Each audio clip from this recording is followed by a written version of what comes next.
But it's just at the best part. Turn it down. That all right? I said down, not off. It doesn't have to be so loud. You know your grandfather just can't stand noise. But it's shooting at Indians. You said yourself, if I didn't turn it on yesterday, I could watch it today. So today he's sick again. Can't I never watch cowboy pictures no more because Grandpa's living here? What do you have to come here for anyway? Bobby, don't you love your grandfather? I love him all right, but it's no fun here anymore. Bobby's right. Jim, I didn't hear you come in. That's because I came in on tiptoes. This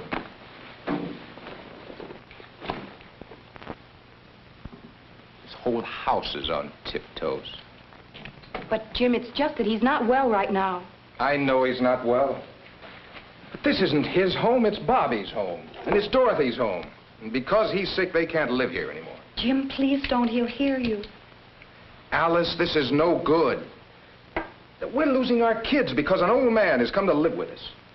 But he's my father. He's an old man. It's all right, Dad. I won't make any noise. It isn't all right. I want you to make noise. Now, what's growing up without making noise? Alice, this is a house for our children, not for an old man. Jim, please, not so loud. He can't stand it when it's loud.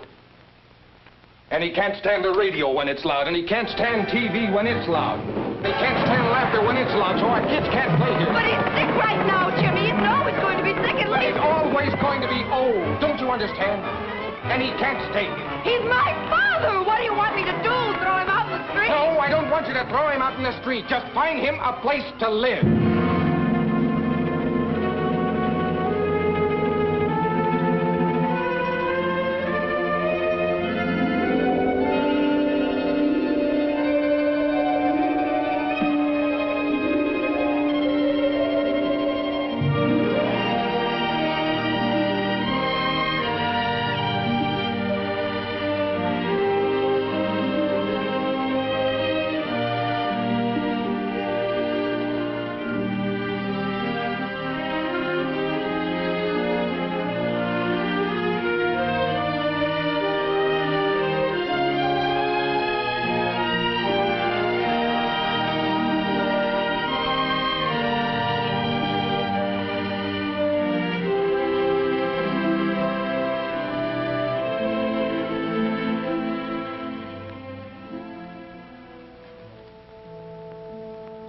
Old age is memories enclosed in four walls, where today has little nourishment and meager appetite.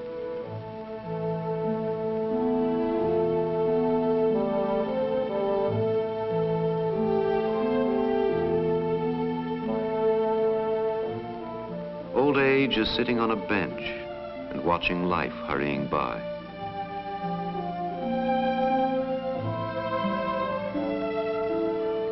Old age is a lonely meal behind a plate glass window. A window that looks out upon a busy world that somehow never took old age into its reckoning. It made the steps too steep, the curbs too high, the pace too swift.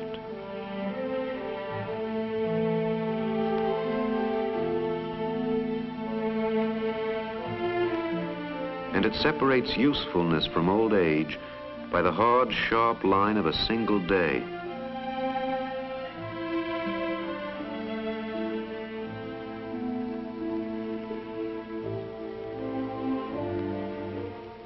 There are two basic needs that time puts upon us: something to do and a place to live.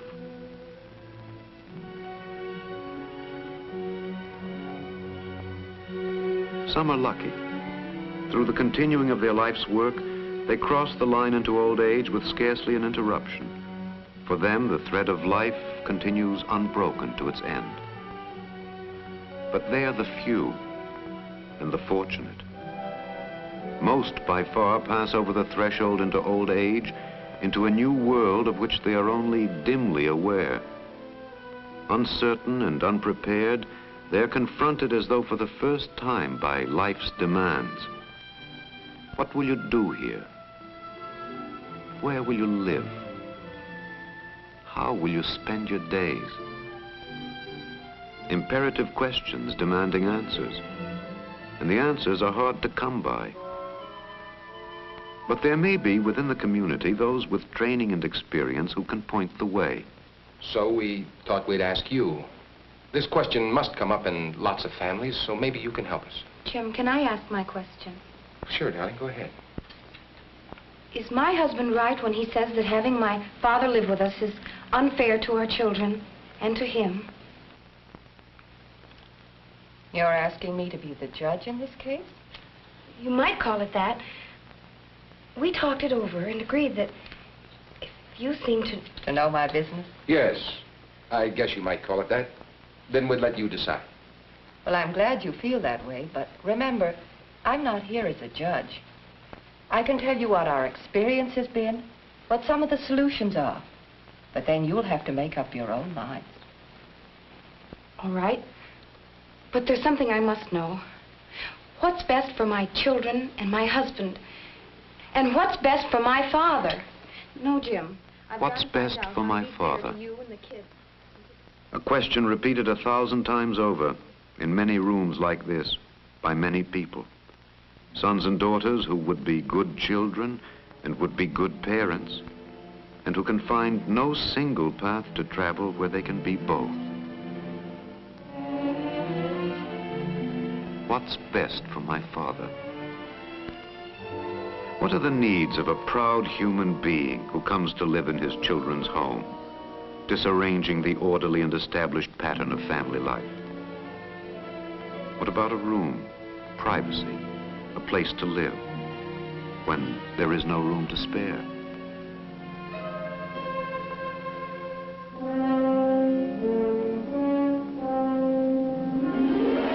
What about food, the preparation required by a special diet, when appetites wait on the needs of the aged?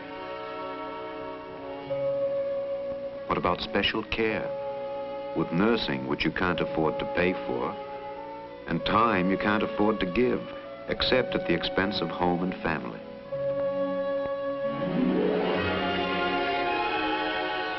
What about communication between the young and the old?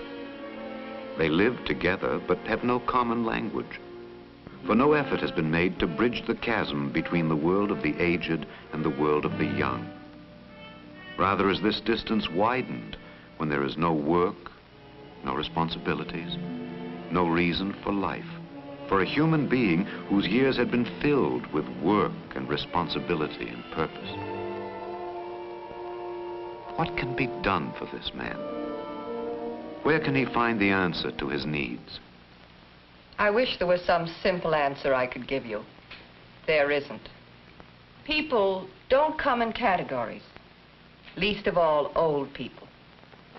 Have you talked about this with your father? No, we haven't talked about it too much. Since Mother died, he hasn't been too well. We haven't talked about it with him at all. Well, Alice said, could we take him in with us for a while till we could work something out? That was about 8 months ago, you said? That's right. And it's been getting worse every day. Not for Father? No, it's fine for him. Why shouldn't it be? She waits on him hand and foot. Fine for him. A respected and loved parent, a worker who lived a fruitful and useful life, and now finds that life has no further use for him. In a world where so much is being done, his hands have nothing to do.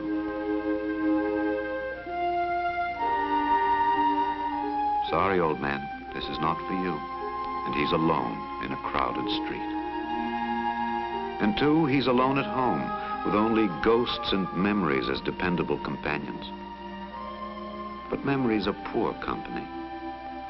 And even television needs to be shared.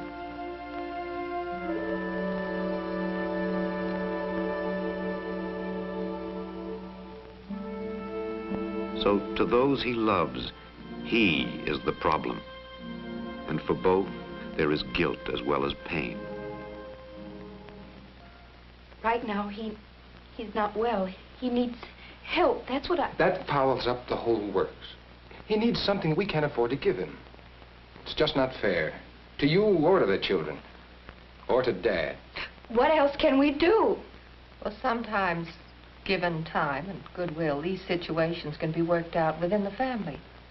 When they can't, the old person is just as unhappy about it as his children. In your case, your father's illness may make living with you unwise for everybody. That is, if it's going to cause too much friction. If it entails sacrifice, unnecessary perhaps, or unreasonable... It does that, too. Jim, let her. That's all right. I know how you both feel. Is there any other member of your family, someplace where there aren't growing children, perhaps? No. I have a younger sister, but she couldn't Her husband's in the Navy, a career man. Any others? Maybe you have some cousins who might... Why should they? You could contribute to the expenses of the household. Sometimes... Father would hate that. Look, there's one thing we've been shying away from, and I think we ought to bring it out into the open. I can't stand it. Alice, honey, this is something we have to face. No. But maybe it isn't as bad as you think. You're talking about a place for your father to live. I'm talking about a home. An old people's home. It's easy for you to talk, but he's my father. Well, it isn't a prison that he's going to. Are these places really so bad? The picture's a great deal brighter than it used to be, but of course it isn't like living in one's own home. In most cases, an enlightened community can provide the kind of housing that enables them to live independently. Oh, it's true that some older people need the protected environment and trained care that a home for the aged can give. Here they often start a new and satisfying life and even establish healthier relations with their children. There are some very good homes that could provide a happy solution for your father and your family. He might be the first to agree. Are these homes within our means? Oh, yes, they're average income homes. Of course, nowadays that means Social Security, pension funds, insurance, and also some community support. But there are very few good homes, and they all have long waiting lists. Why? What stops them? Why can't there be enough to go around? Public indifference, for one thing. Far too many people still seem unaware of the fact that there is such a thing as old age. Community attitudes, for another. Attitudes of people like you, Mrs. Allen, who shrink from what is probably the best solution for some older people, those who, for one reason or another, need help, particularly trained help. The very thought is... My father wouldn't go, and I couldn't make him. What kind of a place could it be? What kind of place could it be? A place that could make the difference between these eyes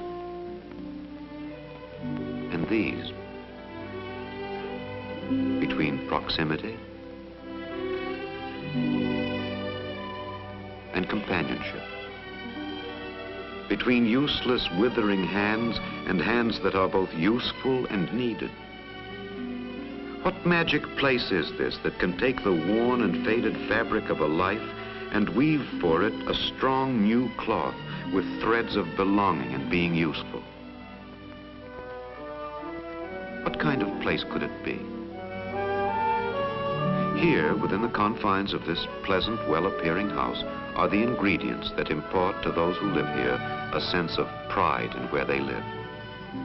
And two, its location close to a good community enables them to come and go as they please, with easy communication among friends and family.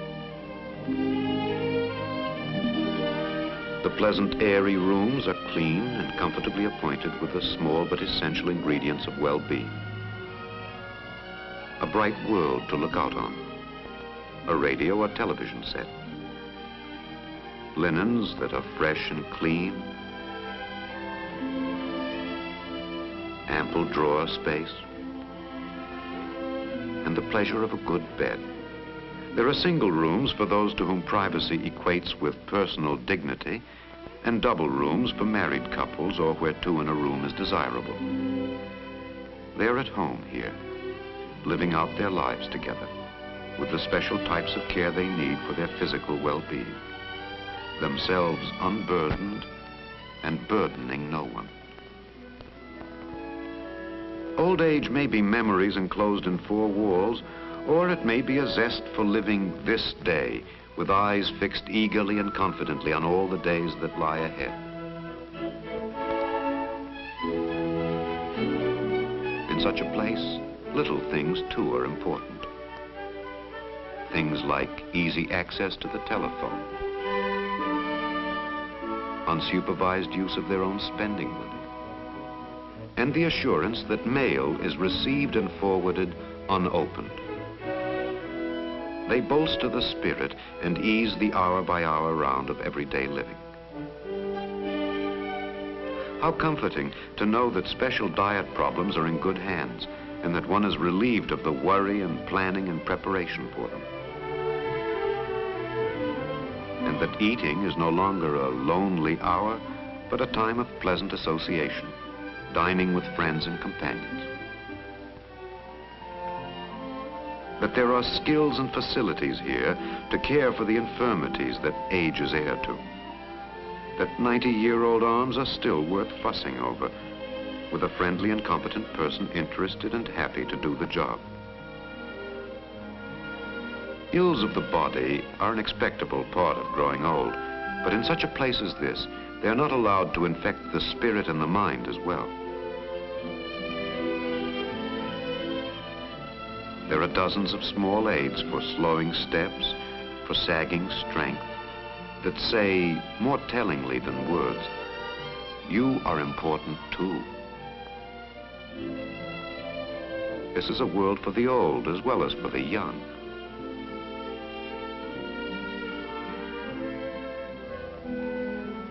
Here in the living room, one can proudly welcome one's family. Gone are the feelings of guilt and pain because of dependence and lack of self-reliance.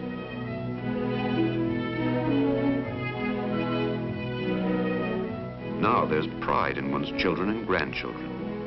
There's respect and love emerging from a new and better relationship.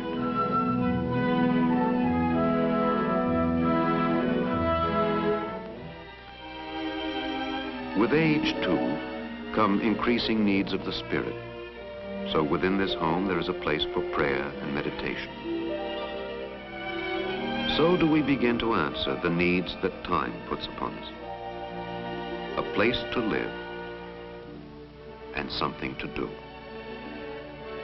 Nothing so burdensome that it puts unfair demands on the sometimes limited capacities of age, but rather a chance to work in a group and enjoy the companionship that comes from working and living together. A useful, absorbing occupation that is carried on at one's own pace. Creative things, useful things. Achievement is no less engrossing at 80 than it is at 8.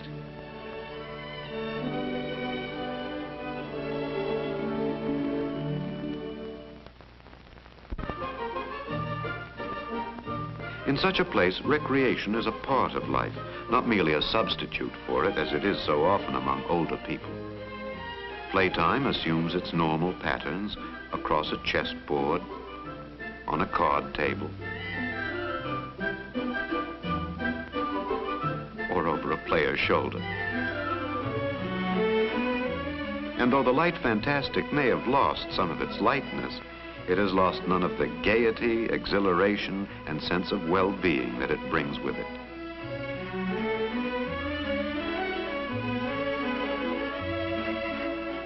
Small wonder that personal appearance has its proud place here, and is no less meaningful when hair is silver than when it was gold.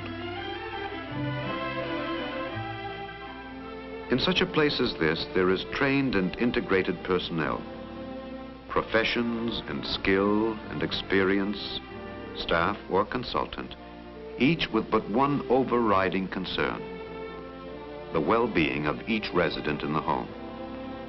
And to those residents, here is both evidence and assurance that old age can be a valued period of life, rich in its possibilities, worthy of society's best care, protection, and planning.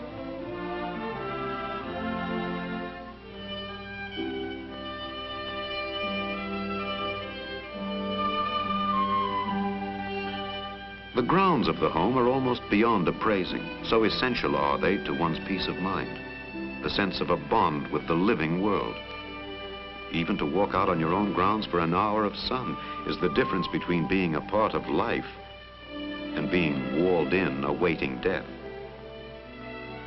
A piece of earth can add infinite dimension. Important, too, is that within this thriving community of old people, they have often a governing body of their own elected representatives. Truly a body of elder statesmen and stateswomen, proud of their position, worthy of their responsibilities. So does the face of age reflect the world we make for it.